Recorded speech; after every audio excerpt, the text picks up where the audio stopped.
India, और ये show है अनोखे इंडिया का आईना, जहां लगेगा हुनर का मेला, बेजोड़ जगहें, बेमिसाल लोग। आज के एपिसोड में मिलिए मुन्ना भाई एसएससी से, बताएंगे आपको मिनिएचर राइटिंग के वर्ल्ड रिकॉर्ड किस इंडियन के नाम है। सफर करवाएंगे आपको एक शाही ट्रेन में, और गरम तेल से नरम हाथों की दोस्ती की बेमिसाल कहानी। Stay tuned with me, this is OMG, ये मेरा इंडिया। तो बोलो OMG, ये मेरा India. Oh my God, awesome है देखो इंडिया। OMG, ये मेरा इंडिया। OMG, ये मेरा इंडिया, पावर्ड बाय फॉग। अरे यार, ना टीवी का रिमोट काम कर रहा है, ना एसी का रिमोट काम कर रहा है। ये भी ओह हाय, आ गए आप लोग। Hello and welcome to OMG, ये मेरा इंडिया। क्या बात है। इस शो में मैं आपको अजीबो गरीब चीजें दिखाता हूं। इस शो में मैं आपको अजीबो गरीब लोगों से भी मिलवाता हूं। लेकिन आज देखिए, मेरे साथ ही अजीबो गरीब चीजें होती जा रही हैं। ना टीवी का रिमोट काम कर रहा है, ना एसी का रिमोट काम कर रहा है। और खैर, आज सुबह मेरे दोस्त ने मुझे फोन करके बताया कि कृष्णा, तुमने रिमोट तो खरीद लिए हैं, लेकिन जब तक तुम टीवी और एसी नहीं खरीदोगे ये काम नहीं करेंगे। I know it was a bad one. खैर, भाड़ में जाए रिमोट, इससे तो अच्छा है मैं किसी ऑटो में जाकर रह लूं। इस घर से कम ज्यादा सुविधाएं तो मुझे वहां पर मिल जाएंगी। हाँ। ऐसे क्या देख रहे हैं आप लोग? क्या कभी ऐसा ऑटो नहीं देखा? हाँ, आपको ऐसा लग रहा है कि इतने एपिसोड बाद भी मैं आपसे झूठ कह रहा हूं, है ना? अरे यार, क्या बताऊं, जब से शो शुरू किया है ना, कोई मेरी बातों का यकीन ही नहीं करता यार। हाँ, सच्ची कह रहा हूं। कल मैंने अपनी मां की कसम खा के अपने दोस्त को यकीन भी दिलवाया, और जब उसने अपनी आंखों से उस यूनिक लग्जरी ऑटो को देखा तो मेरे पास आकर सिर्फ एक ही चीज कहता है कृष्णा, OMG, ये किसका ऑटो है? मैंने कहा OMG, ये मेरा इंडिया है। बिजनेस बढ़ाने के लिए कंपनीज देती हैं डील्स, डिस्काउंट और फ्री गिफ्ट्स भी। प्रोडक्ट्स में तो आप ऐसे डिस्काउंट्स आए दिन लेते रहते हैं। अगर सफर में भी ऐसे डील्स के साथ कुछ एडेड फीचर्स के एडवांटेज मिल जाएं तो कैसा रहेगा?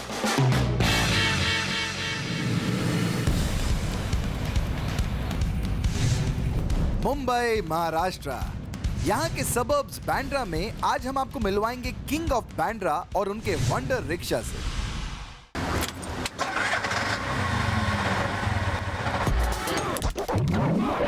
भैया, वंडर इसलिए क्योंकि इसमें है free wifi, mobile charging point, STD, PCO, LCD, चाय, कॉफी, पानी, first aid box, newspaper, recharge coupons.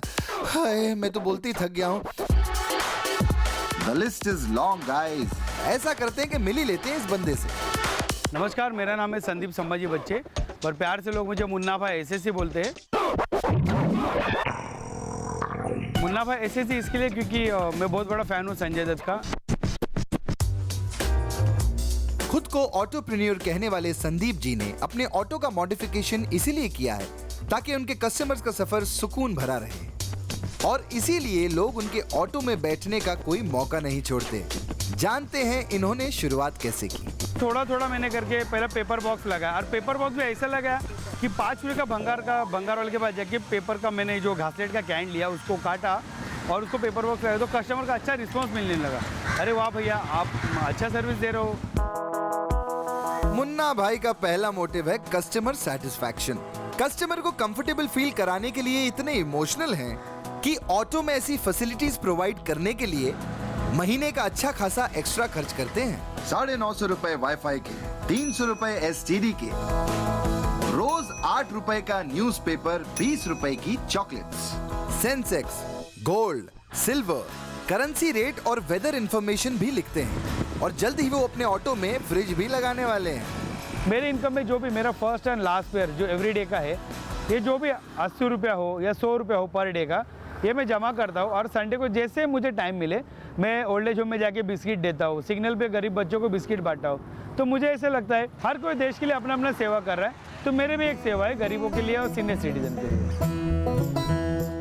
दूसरों की मदद करने की इंस्पिरेशन मुन्ना भाई को फिल्मी मुन्ना भाई संजू बाबा से मिली है, जिन्होंने इनके मुश्किल वक्त में इनकी हेल्प की है। सेलिब्रिटी की बात करें तो इस वंडर ऑटो में संजू बाबा के अलावा हमारे भाई जान भी बैठ चुके हैं। जहाँ ये वंडर ऑटो खड़ा हो जाता है वहाँ आसपास भीड़ लग जाती है। कॉलेज स्टूडेंट हो या किसी दूसरे शहर से आए लोग, ये सभी इनके और वंडर ऑटो के साथ एक सेल्फी खिंचाए बिना नहीं जाते।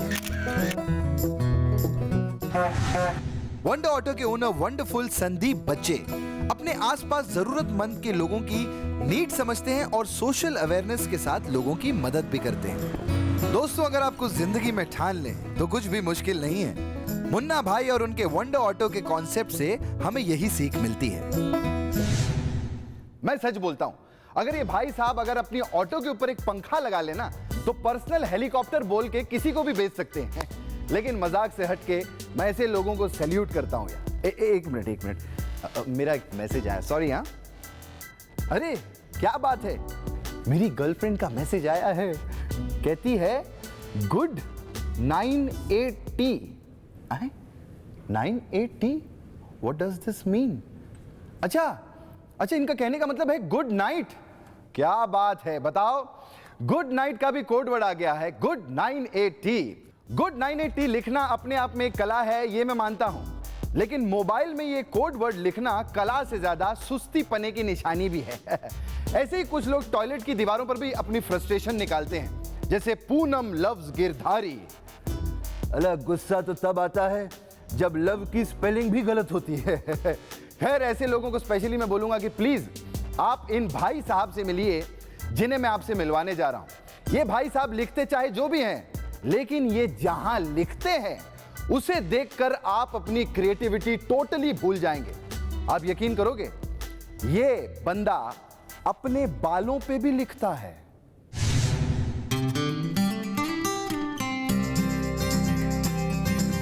एक बात बताइए, आप एक पेज में कितने वर्ड्स लिख सकते हैं? 400, 500, चलिए 1000 मान लीजिए।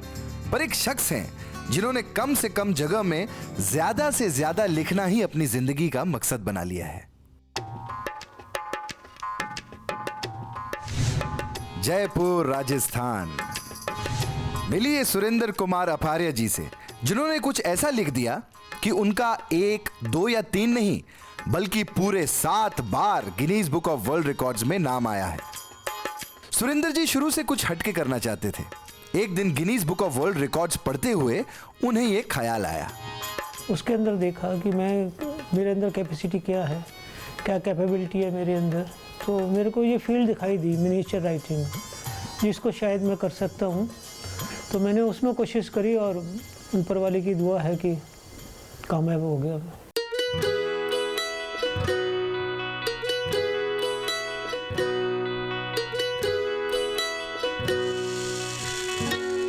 सुरेंद्र जी चावल के एक दाने पर लिखते हैं और उनका वर्ल्ड रिकॉर्ड है कि उन्होंने एक दाने पर 1749 कैरेक्टर्स लिखे हैं। वैसे इंडिया में मिनिएचर आर्ट की शुरुआत 10th सेंचुरी में राजस्थान के आसपास के इलाकों में हुई थी। पर जब सुरेंद्र जी ने राइस पर मिनिएचर राइटिंग शुरू की, तब उन्हें कई दिक्कतों का सामना करना पड़ा। आइए उन्हीं से जान लेते हैं। जैसे कि कभी चावल में लिखता, गिर जाता, खो जाता, टूट जाता, पता ही नहीं लगता, सारी मेहनत बेकार हो जाती। बस एक जुनून सा कुछ इतना मेरे सर के ऊपर हो गया कि घर वालों से भी थोड़े कहते थे, पापा जी क्या करते हो, क्या होगा इससे, खाली पीली खर्चा हो रहा है, कहीं से कुछ होना तो है नहीं है। लेकिन ईश्वर की कृपा है, मेरे को इतने अवार्ड्स मेरे को सरकार ने दिए। नीडल से राइस को होल्ड करके सबसे पतले ब्रश को भी फाइन ट्यून करके वो यूज करते हैं। लेंस भी इंपॉर्टेंट रोल प्ले करता है। ऐसी प्रिसिजन राइटिंग के लिए अपनी सांसों पर भी कंट्रोल रखना पड़ता है, इसलिए उन्होंने योगा भी सीखा और राइटिंग के दौरान हाथ वाइब्रेट ना हो, इसलिए वो 2 मिनट तक सांस भी रोक लेते हैं। सुरेंद्र जी सिर्फ चावल पर ही नहीं, बल्कि बाल पर भी अपनी कलाकारी दिखाते हैं। जी हाँ, बाल, ह्यूमन हेयर। इन्होंने पोस्टेज स्टैम्प पर भी अपनी राइटिंग के जलवे दिखाए। नेहरू जी की 3 स्पीच और उनके थॉट्स, जो कम से कम एक एवरेज साइज नोटबुक के 18 पेजेस हैं, इन्होंने ये सारा मटेरियल 19.6 mm बाय 17.8 mm के पोस्टेज स्टैम्प पर लिख दिया।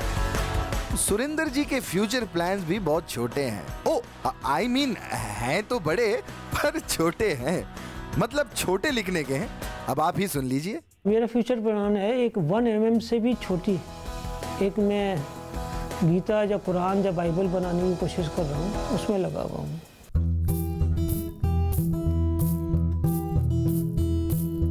चावल के दाने, बाल और पोस्टेज स्टैम्प पर छोटे वर्ड्स लिखकर वर्ल्ड में अपना इतना बड़ा नाम कमाने वाले सुरेंद्र जी का वर्ल्ड रिकॉर्ड पिछले 25 सालों से कोई नहीं तोड़ पाया है।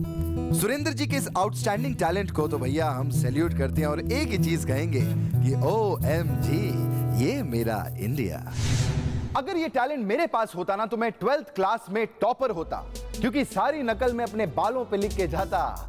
और अगर टीचर पकड़ भी लेती तो एक ही चीज कहती कि भाई लड़के ने जितनी क्रिएटिव चोरी की है इससे तो फिर भी इसके फुल मार्क्स ही बनते हैं। लेकिन सच बोलूं तो ये बालों पे लिखना मेरे लिए एक सपना ही हो सकता है, और सपने जो होते हैं वो कभी सच नहीं होते, मानते हैं ना आप लोग? लेकिन ब्रेक के बाद मैं आपको एक ऐसी चीज दिखाऊंगा जिसे देख के आप खुद बोलेंगे कि भाई अब तो सपने भी सच होते हैं। क्योंकि ब्रेक के बाद मैं आपको दिखाऊंगा एक ऐसी ट्रेन जिसे देख के आप प्लेन का सफर भूल जाएंगे, और साथ ही साथ मिलवाऊंगा उस स्टंट मैन से जो गरम उबलती चीजों से ऐसा खेलता है कि उसे देख के आप ठंडे पानी की बाल्टी में भी हाथ डालने से घबराएंगे। इसलिए see you after a short break.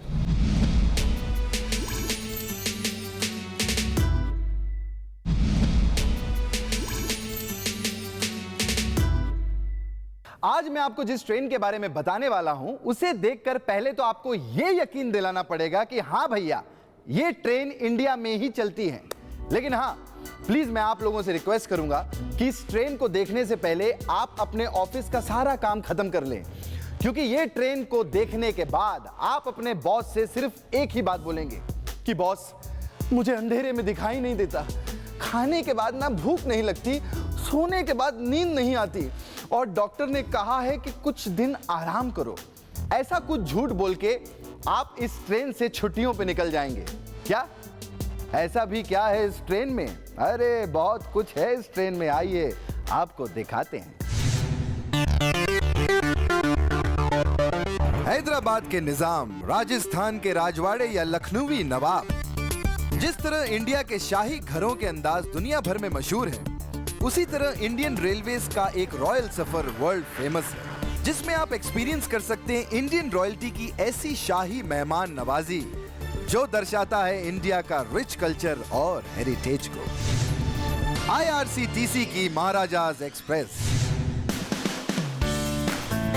2010 में शुरू की गई इस ट्रेन को 2012 से 2015 तक ट्रैवलिंग के महारथियों ने वर्ल्ड्स लीडिंग लग्जरी ट्रेन का वोट किया है। बोले तो एकदम रॉयल मस्का है बापू।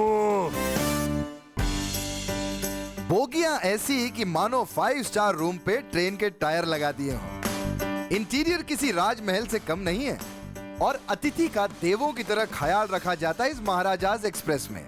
और इस शाही सफर की टिकट की कीमत भी रॉयल है बिड़ू।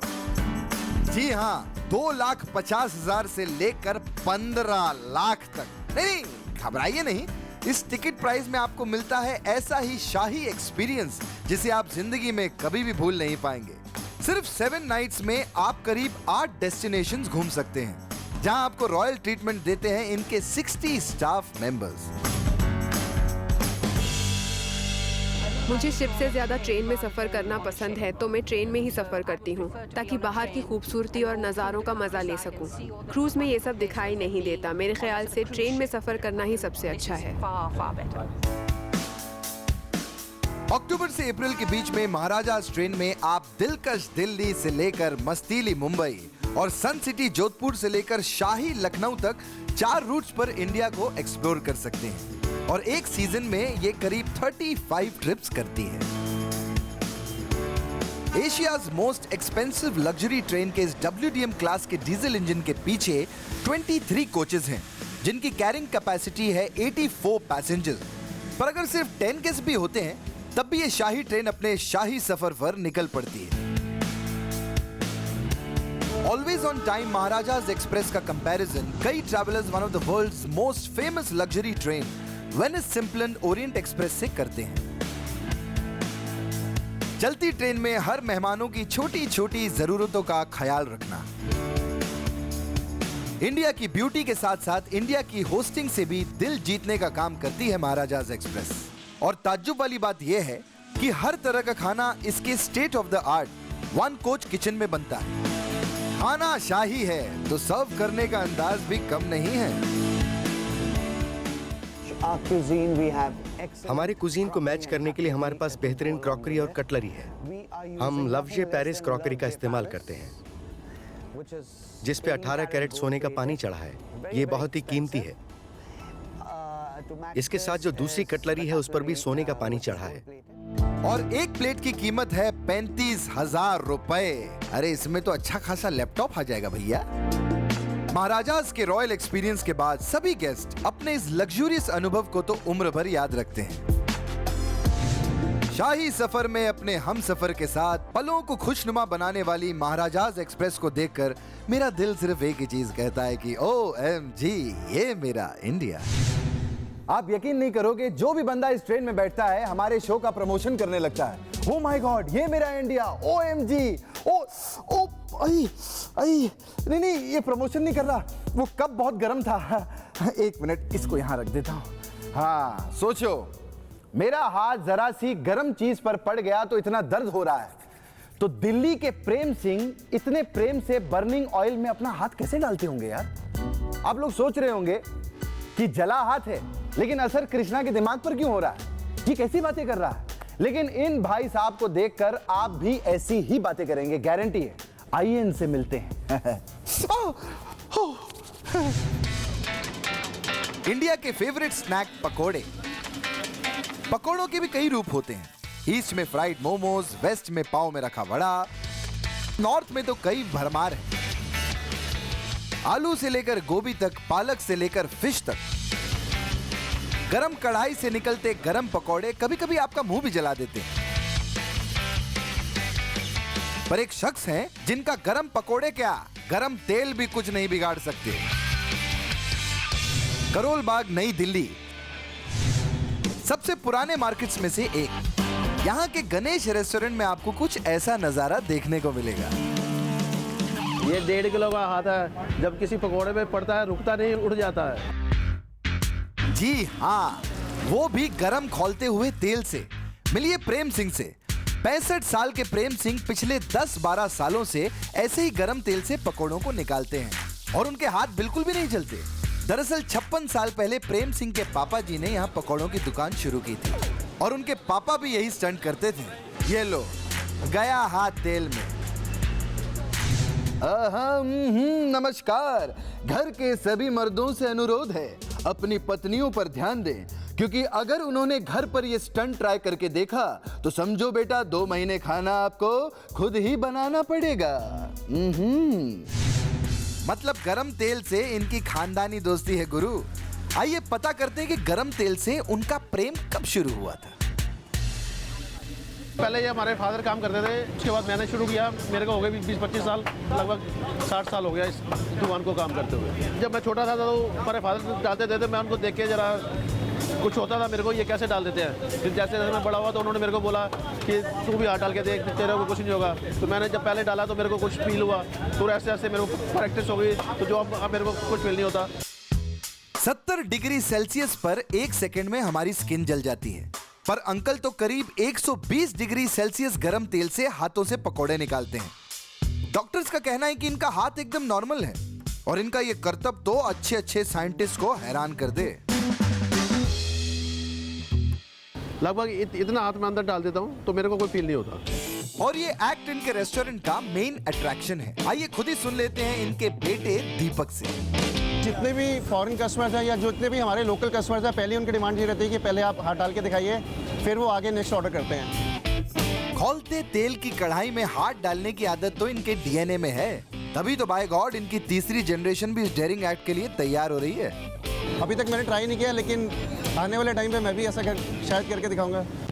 भाई दीपक, तुम हाथों से पकोड़े तलो या ना तलो, पर लोगों का मानना है तुम्हारे पकोड़े टेस्टी थे, टेस्टी हैं और टेस्टी रहेंगे।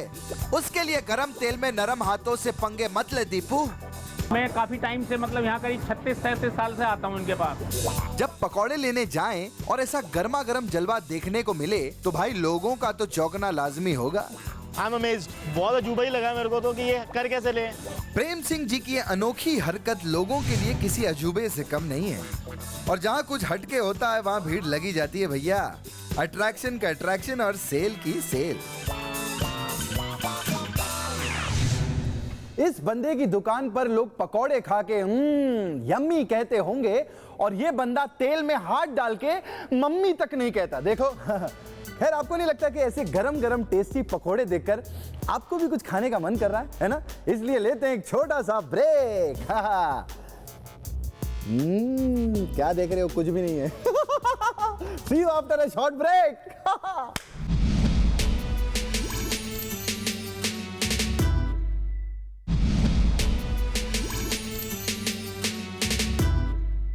फ्रेंड्स, अगर आपके आसपास भी कोई अगर ऐसा यूनिक टैलेंट है जो आपके मुंह से अक्सर निकलवा देता हो OMG ये मेरा इंडिया, तो हमें जरूर लॉग ऑन करिएगा historyindia.com/OMG पर, या फिर आप हमें इस नंबर पर भी मिस कॉल दे सकते हैं। अगर आपकी स्टोरी में दम होगा तो हम उसे जगह देंगे अपने फाइनल एपिसोड में। तो ठीक है, फिर मिलेंगे इंडिया के कुछ हैरान परेशान कर देने वाले कारनामों के साथ। तब तक के लिए गुड नाइट।